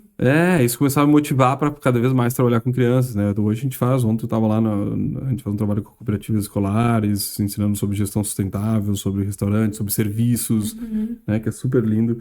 E é isso, né? Eu quando fui morar lá também, pô, sempre pensei, né, ter filho e a grande vontade é essa, de poder criar eles, né, do jeito que... Eu tive pinceladas disso, eu não vivi isso, né? E eles vivem isso, assim, lá no meio, né? Porque durante muito tempo eu tinha vaquinha, todo dia eu ia lá tirar leite, todos os dias de manhã. O meu primeiro filho, o Pedro, só tomou leite das nossas vaquinhas, assim. Né? Que era uma vaquinha basicamente para alimentar nós, assim. Vamos fazer nosso queijinho, nossas coisinhas, fazer uns coalhadinhos, umas coisinhas para os restaurantes, papá. Mas era assim, era impressionante quanto uma vaca dava de leite, quanto a gente conseguia fazer de coisas com o leite de uma vaca, né? Então a gente fica olhando, às vezes, milhares de... Cara, legal, tem que alimentar todo mundo, mas, sabe? Às vezes é muito mal utilizado, né? Que a gente brinca, a gente separa tudo e depois a gente tem que juntar tudo, né? Na barriga, porque a gente faz o leite, a gente compra o leite desnatado, mas depois tu compra a manteiga. Aí tu pasteurizou o leite, depois tem que comprar o Yakult lá, né? E depois tu compra, sabe? Tem que comprar o iogurte vivo porque tu tá com alto estômago. Cara, uma loucura que a gente mesmo se mete, né? Era só ter tomado um leite bom, vindo de uma vaca. Sabe? Tipo, então, mas, cara, eu sou apaixonado por trabalhar com crianças. No começo do projeto Slow Food, a gente fazia muito uma coisa que a gente chamava de educação ao gosto. Até hoje eu faço, né? Levo muitas crianças lá pro restaurante também, levo eles para caminhar, conhecer o mato, né? Os mais velhos para fazer assim, brincar de fazer um restaurante. Uma das últimas atividades que a gente fez com eles também foi disso. Chegava lá uma turma, eu dividia eles em 3. Então, um ia pra cozinha, a gente ligou o forno de pizza que eu tenho na rua, lá no Vale. Um foi pro salão e um ficava como sendo o cliente. Então, assim, depois de cada 1 hora trocava. Então, assim, o cliente tinha que ligar, fazer reserva, enquanto a galera do salão arrumava a mesa, montava tudo, né? E a galera da cozinha tava já preparando as pizzas, abrindo a massa de fermentação natural, assim, não facilitamos nada, assim, era como é pra ser, assim, foi muito legal. E aí esse aqui passava lá, eu servia, pá. Então, assim, tinha experiência de cliente, de etiqueta, de como se portar na mesa, de como a gente deve, né? Enfim, qual é a responsabilidade que o cliente também tem quando vai em um negócio, né? Então, pô, é tão legal. Bom, eu sou apaixonado por trabalhar com crianças, assim, tem 1000 histórias lindas, assim, com eles. E já que tu comentou em etiqueta, né? Enfim, como que tu faz para que para que a tua equipe seja assim motivado e faça as coisas por exemplo, da forma que tem que ser feita mesmo? Como que tu faz com que eles se sintam sempre motivados e tratem bem, enfim? Bom, essa talvez seja a pergunta mais difícil. Pessoas e pessoas, né? Não tem como, essa é a André. parte muito difícil, né, cara? Eu não posso reclamar, a gente tem equipes lindas, maravilhosas, assim, cara. Né, e com todas essas coisas que acontecem, seja pandemia, seja enchente, seja... a gente faz toda a força possível do mundo para não demitir ninguém, porque a gente sabe que a gente demorou quase 20 anos para construir essa equipe, né? Eu não posso perder, assim, por causa de uma... Né? Não vou dizer que é uma besteira, mas sabe, a gente sabe que vai voltar, vai ter que voltar, né? Então, na hora a gente se desespera, mas, enfim, então eu não posso reclamar, minha equipe é maravilhosa, mas a gente peca em treinamento, né? Muita rotatividade, então assim, tem que estar treinando, né? As gerações mudam, então assim, o jeito que eu treinava, o jeito que eu lidava com minhas equipes 10 anos atrás não funciona mais hoje, né? Ou melhor, se eu fizer do jeito que eu fazia, todo mundo vai embora, né? No intervalo, né? Então, enfim, é um constante aprendizado. Eu estudo muito, eu leio muito para estar sempre me atualizando, entendendo como é que a gente está, o que a gente está fazendo, né? Eu participo de eventos que a gente fala sobre gastronomia, que a gente fala sobre gerações, que a gente fala sobre, né, estudo marketing, estudo coisas que, enfim, talvez nesses últimos 15, 20 anos eu não estudei tanto, porque eu fiquei focado na cozinha, né? Então, assim, acho que agora, cada vez mais, eu tenho que entender de todas essas áreas que é muito complexo, né? Talvez os restaurantes seja a coisa mais complexa do planeta de se gerenciar. Porque a gente tem produção, a gente é indústria, a gente também tem atendimento, a gente é atacado, a gente é varejo, a gente, cara, tem que ter um marketing muito ativo, tem que ter marketing interno, tem que ter... Se não tiver gestão nos mínimos detalhes, quando vê... Eu que tento ter uma gestão muito correta, quando eu vejo eu tô pagando para vender um prato, sabe? Tô pagando para vender uma pizza, porque o presunto, cada presuntinho cru, aquela fatia lá, custa R$5, sabe? Daí quando vê, tá vendendo a pizza, né? É fácil tu querer manter um preço para... É muito, muito, muito difícil de fazer com que tudo, né, siga 100% alinhado. Mas, cara, o que a gente tem hoje, acho que é uma cultura da empresa, né? Então, assim, o que a gente consegue ganhar é isso. Eu tenho muita dificuldade quando eu abro um negócio novo. Os primeiros 3 anos são infernais, porque é isso, não tem a cultura. Né? Tu chega no Vale Rústico, todas as coisas têm seu lugar. A música parece que já se liga sozinha. A luz já tá no ponto sozinha, sabe? Porque, sei lá, são 20 anos fazendo aquilo. Meio que troca a pessoa, às vezes, e a coisa funciona. Sabe? Mas os negócios novos, não, né? Porque, assim, não tem o lugar certinho de deixar caneca, de deixar o computador, de estabelecer onde... Né? Então... Eu não sei, é tão difícil no começo, mas depois que a coisa começa a pegar, o negócio tem uma filosofia. E eu também demorei para entender isso. Não é mais do Rodrigo. O Vale Rústico, muito tempo, foi o meu restaurante. Hoje o Vale Rústico tem uma característica que não é o Rodrigo. Né? A Tubuna tem um jeito que não é eu. Não é o jeito que eu penso. A Tubuna, ela é muito mais artística do que eu sou, ela é muito mais... Ela tem coisas que são dela. Ela é uma persona... independente, né? Assim como o Apino é outra persona que gosta de outro tipo de música, que gosta de... Não que eu não me identifique com todas as pessoas que a gente criou, mas eu não sou exatamente uma delas mais. Durante muito tempo eu era a cara do restaurante, sabe? Tipo assim, era música que eu gostava de ouvir, que eu botava pra galera ouvir, né? Então, isso mudou bastante, eu tive que ir aprendendo com isso também, né? Inclusive identificar e respeitar, né, cada perfil de persona que a gente cria em cada um dos negócios.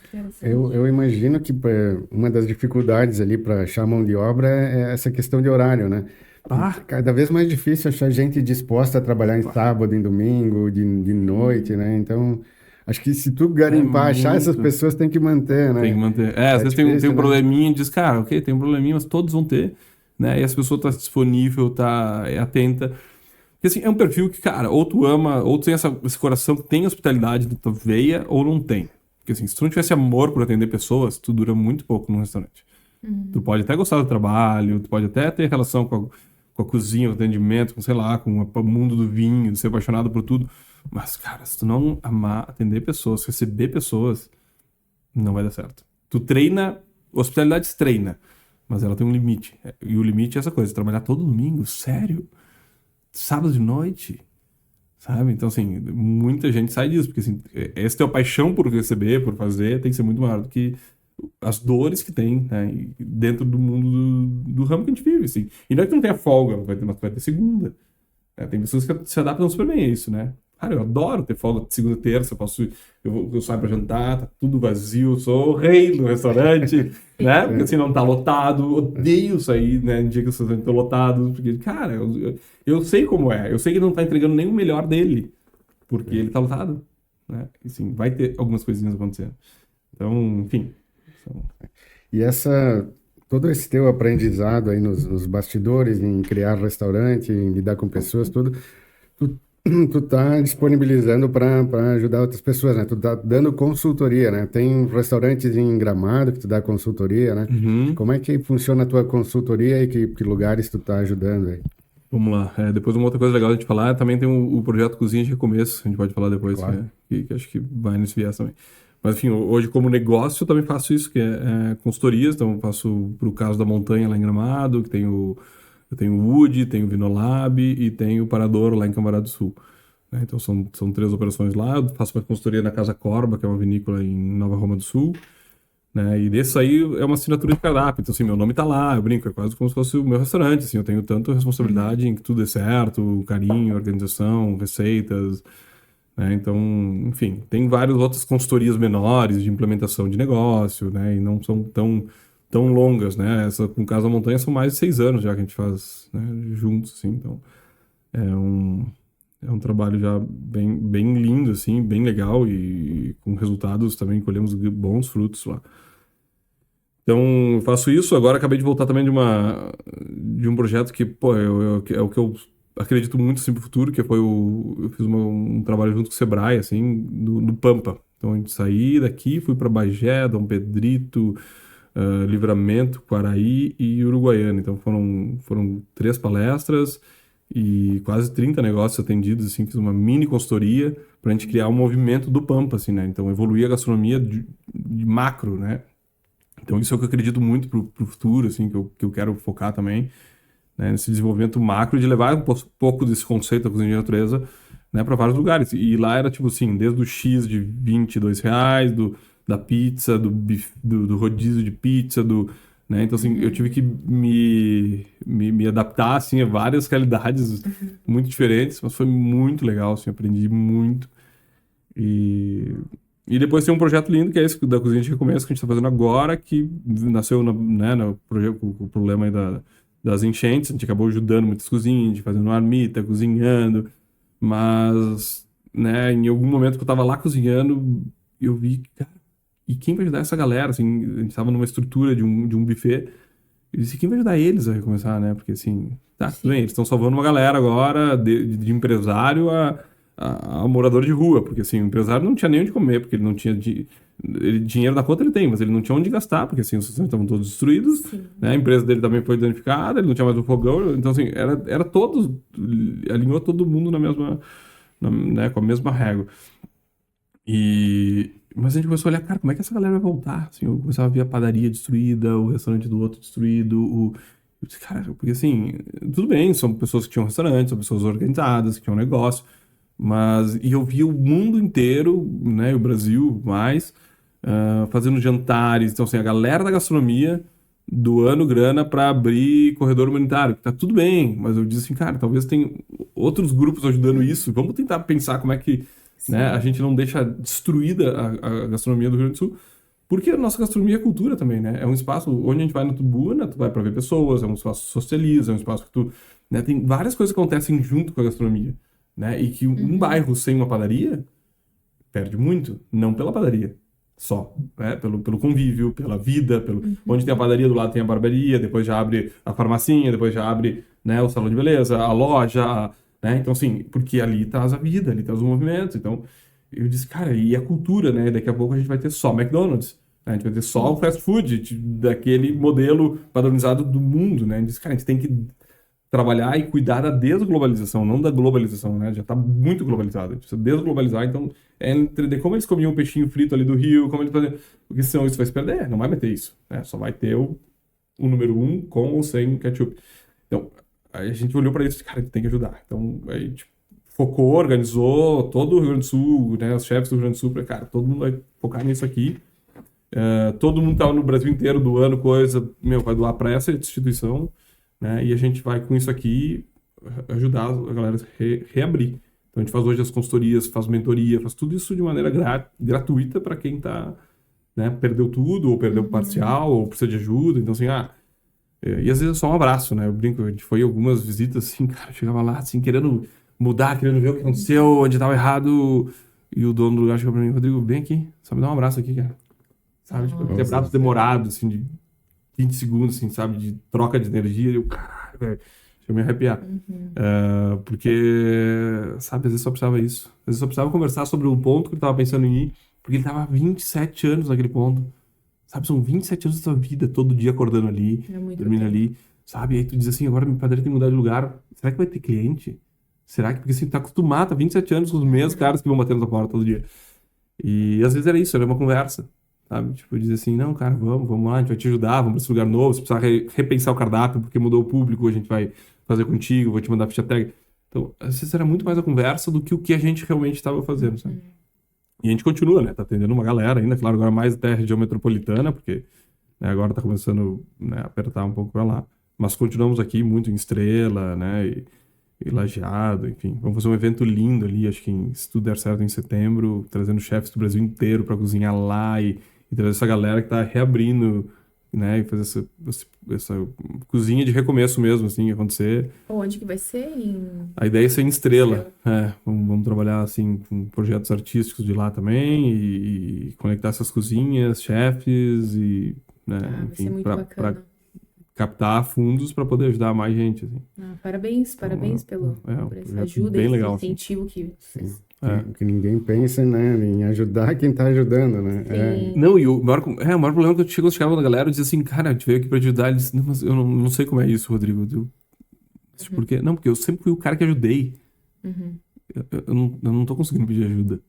É que foi com uma força natural, não foi as pessoas que gostariam que isso tivesse Não, mas é tão difícil o cara que sempre teve do lado de ajudar, né? E esse cara tá pedindo ajuda. Ele não consegue pedir ajuda. Meio que a gente tem que forçar, sabe? Quando a gente vai, a gente descobre que tem alguém precisando, a gente vai lá, a gente diz, né? E, pô, a gente já recebeu coisa, a gente recebeu fornos, coisas de pessoal de São Paulo que mandou, tinha equipamento parado em restaurante, mandava pra cá. E a gente organizou isso aí, já tá entregando, agora tá indo um forno lá pra Banca 40, lá em Porto Alegre, sabe? Tipo, então é tão legal, cara, poder, sabe, a gente tá ajudando e fazendo uma coisa que realmente... Ai, que bom. E a gente se sente bem ajudando, né? É tão bom, cara, é tão bom, assim, eu brinco, dá vontade de largar tudo e ficar só fazendo esse projeto, né? Eu brinco, cara, me dá muita vontade. Eu digo, cara, eu passei o dia inteiro fazendo isso, meu Deus, eu trabalhei, não fiz nada no meu restaurante, porque daqui a pouco eu troco de lado, né? Eu brinco, eu abri minha turma lá e disse: galera, vamos cuidar pra gente não, de estar ajudando pra ser ajudado, né? Porque, assim, a gente tá muito em cima do muro, porque, cara, qualquer coisinha acontecer agora, a gente vai pros ajudados. Sim. Porque, assim, tá tudo, né, muito, assim, caixa, não tem nada. A gente tá vivendo com emoções fortes, assim, né, todos os dias, então... O que tu vê, assim, como uma das maiores dificuldades de ter um restaurante hoje em dia? Fora a mão de obra, que a gente já falou alguma coisa. Não vamos terminar disso. A gente fala todas. A burocracia, tipo, impostos... Cara, voltamos lá naquela história, né? É tão difícil o restaurante porque ele envolve tantas coisas, né? Mas as partes mais difíceis, né? Cara, é alto investimento. Né, um forno, um fogão. E demora para dar retorno, né? Isso. Não abre o restaurante num dia e no outro tem dia lucratividade, tá lotado, não tem lucratividade, né? Muito pequena lucratividade. Então, é uma coisa maluca, é uma equação que não funcionaria, né? De maneira normal. Então, assim. tem que ser louco. Tem que ser louco, tem que ter um toque de loucura. Porque é muito investimento. Tá? O retorno é lento, margem de lucro pequena. Cara, ninguém pensa, mas assim, a gente trabalha, além de tudo aquilo que a gente falou, a gente trabalha com, tem vigilância sanitária, tudo tem que estar perfeito, não tem nada errado, é tudo etiquetado, é tudo sabe? Então, assim, a gente tem regras sanitárias gigantescas, como em poucos lugares do mundo, assim, nós aqui seguimos a risca, é muito legal isso. Mas, cara, tem bombeiro, tem que ter todo o plano de PVC aí, porque a gente tem gás, a gente tem não sei o que, a gente tem... É tanta coisa, cara, é tanta coisa. Né? E se tu não fizer isso realmente com muita organização, com muito planejamento, com estratégia, não dá. Sabe? Por isso que a gente vê tanto negócio de gastronomia que abre e fecha, abre e fecha, abre e fecha. né? Porque não é para amadores, né? Não é para aquela coisa, eu quero me aposentar e abrir um restaurante lá, não sei onde. Não vai dar, velho. Ou tu estudou a vida inteira pra fazer isso. Infelizmente, essa é a notícia triste. Não né? pode ser um hobby, tem que focar, né? Tem que focar, porque não é mais, sabe? Antigamente já foi, né? Esse lugar que, tipo assim, as margens eram grandes, a gente tinha, né? Mas, cara, hoje, se não é um negócio que trabalha só com família, onde não põe na ponta do papel o valor da tua hora de trabalho, outras coisas assim, talvez tu não tenha tudo 100% fiscal, cara, se tu não... assim sobrevive ainda de algumas maneiras, mas fora isso, não tem como sobreviver sem organização, sem muito planejamento, porque isso tem muito investimento, também, né? Muita persistência. É isso, porque também, assim, fazer um restaurante ser legal um dia é fácil. Eu conheço vários que foram legais um dia. Mas fazer isso todos os dias, minha equipe é treinada pra isso. Eu digo, galera, tem que fazer bom todos os dias. Eu não quero nem excelente nem ruim. É bom todos os dias. Então, assim, vocês podem transitar entre isso aqui, ó. Né? Não precisa ser assim. Se for, ótimo, mas não precisa. Tá? O negócio vai ficar aqui, ó. Porque o negócio é não cair. Né? Ou a gente faz isso aqui sempre subindo. Né? Essa é sempre a nossa estratégia, assim. Porque fazer um dia muito bom, fazer um evento muito bom, fazer um jantar muito bom é fácil. Tu te planeja, tu foca, agora tu ter gana, ter vontade todo dia de acordar e fazer teu melhor, e atender pessoas e resolver o problema das pessoas e animar, sabe, com um sorriso no rosto. Cara, isso não é pra qualquer um, velho. É muito. Não é pra amadores. Não é pra amadores. Eu digo, a principal coisa é essa, não é pra amadores, galera. Quem é amador não vai porque... Sim, mas qual é a parte boa? Tem oportunidade, pouca gente dá certo, né? Então, assim, tu pode crescer. Pô, eu vejo o meu crescimento pra mim é exponencial e é muito rápido perto do que, sabe...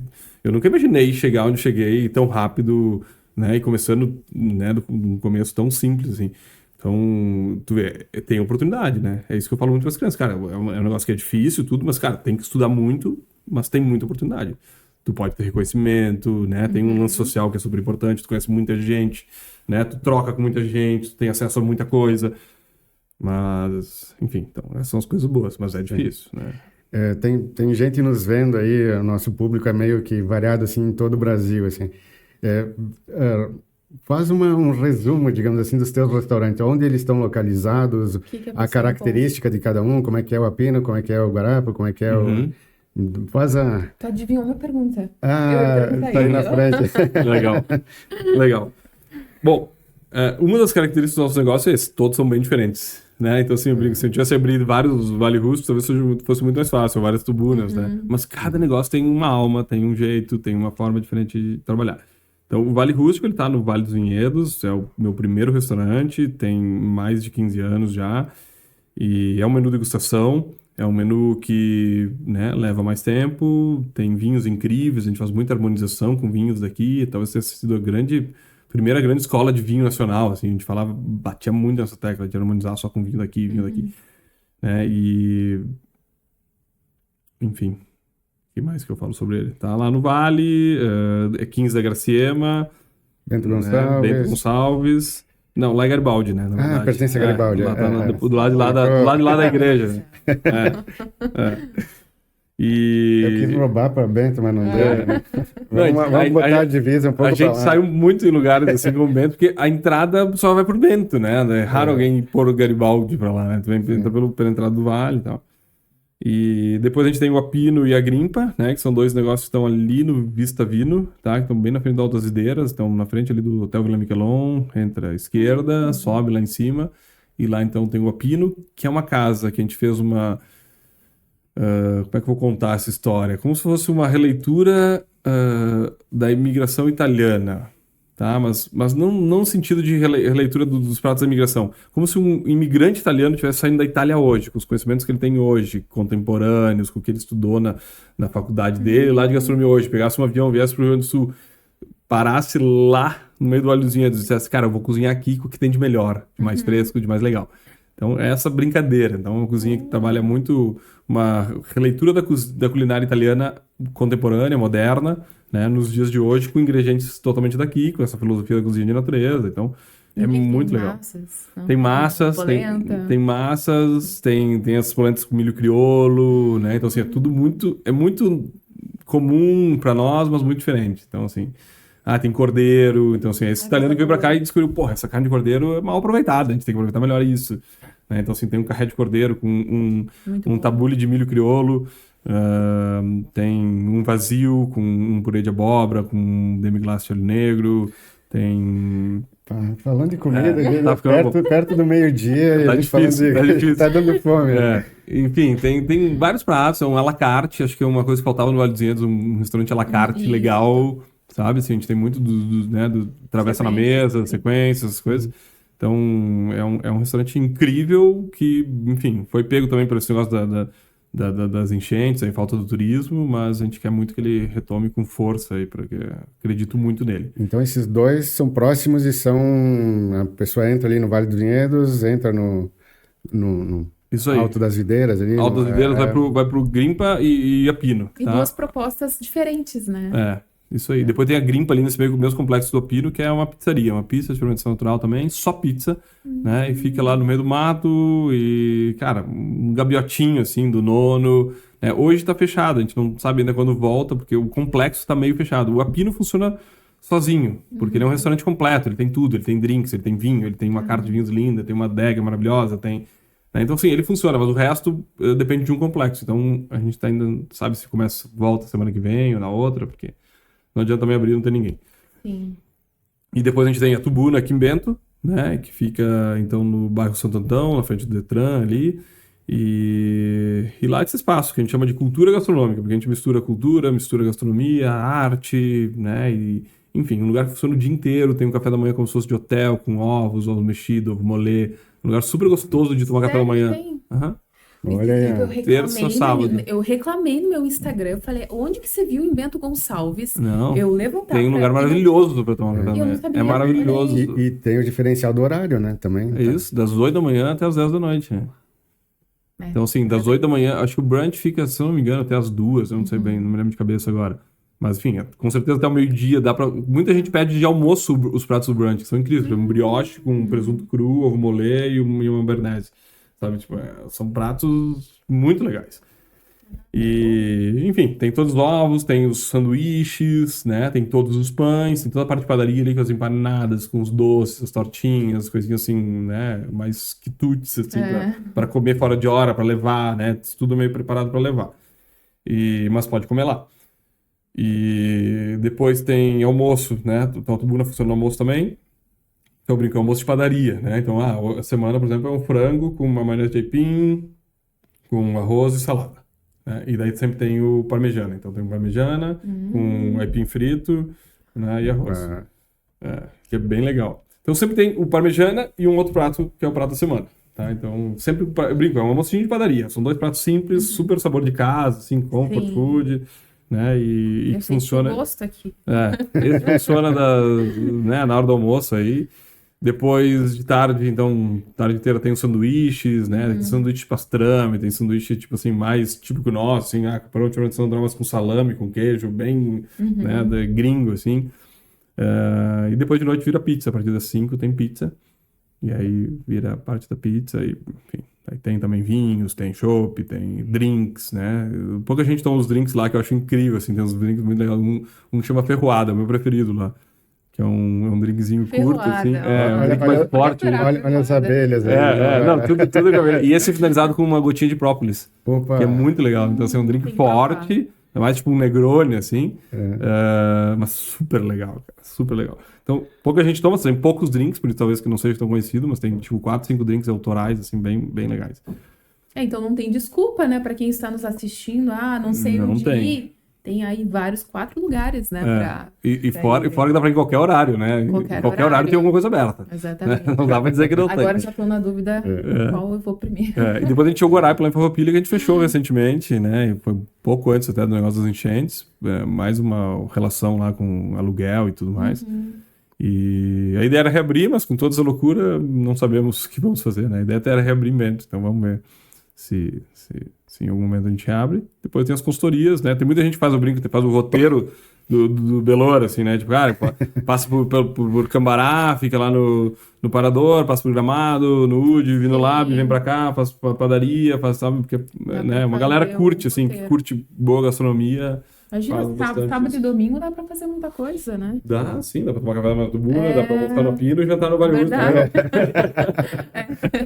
Verdade. Tu quer deixar tuas redes sociais, deixar alguma mensagem? Pode ser, minhas redes sociais, meu Instagram, acho que centraliza no meu, que é @RodrigoBelora, Belora com 2 L's, né? E de lá vai cair em todas as casas, então lá tem todos os arrobas aí para as demais. E, enfim, minha mensagem é isso, sim. Cara, a gente fala muito sobre, né, consumo local e é um momento que no Rio Grande do Sul, que a gente vive, é muito importante isso, né? A gente não tem fluxo de turista, né? Bento, Garibaldi, a gente dependia, né, quase mais de 50% dos nossos faturamentos dependiam do turismo, né? Então, Sim. é um momento de quem é daqui ou de quem pode vir para cá, né? Vir, apoiar, ajudar, consumir nos restaurantes locais. E, enfim, é um momento que a gente precisa se ajudar bastante. É isso aí. Bom, Rodrigo, tem uma pergunta final, então, que vai bem de encontro com o nome do nosso podcast, que é Multiverso Podcast. Digamos que tu estivesse num outro universo. Um outro Outro universo. plano, outra dimensão. Uma sei lá, outra dimensão. Ai, meu Deus, eu não sei. Digamos que tu estivesse numa outra dimensão, num outro universo e tu conseguisse mudar alguma coisa lá. Se tu tivesse um poder, o que tu faria? O que tu mudaria nas pessoas ou em você?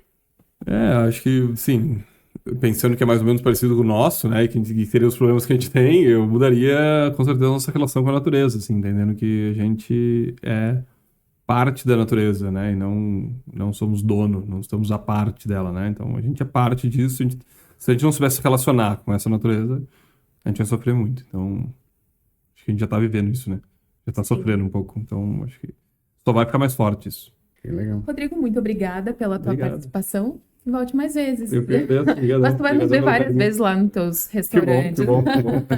Vai ser um prazer receber você sempre. Obrigado, um abraço. Obrigado por me receberem aqui também.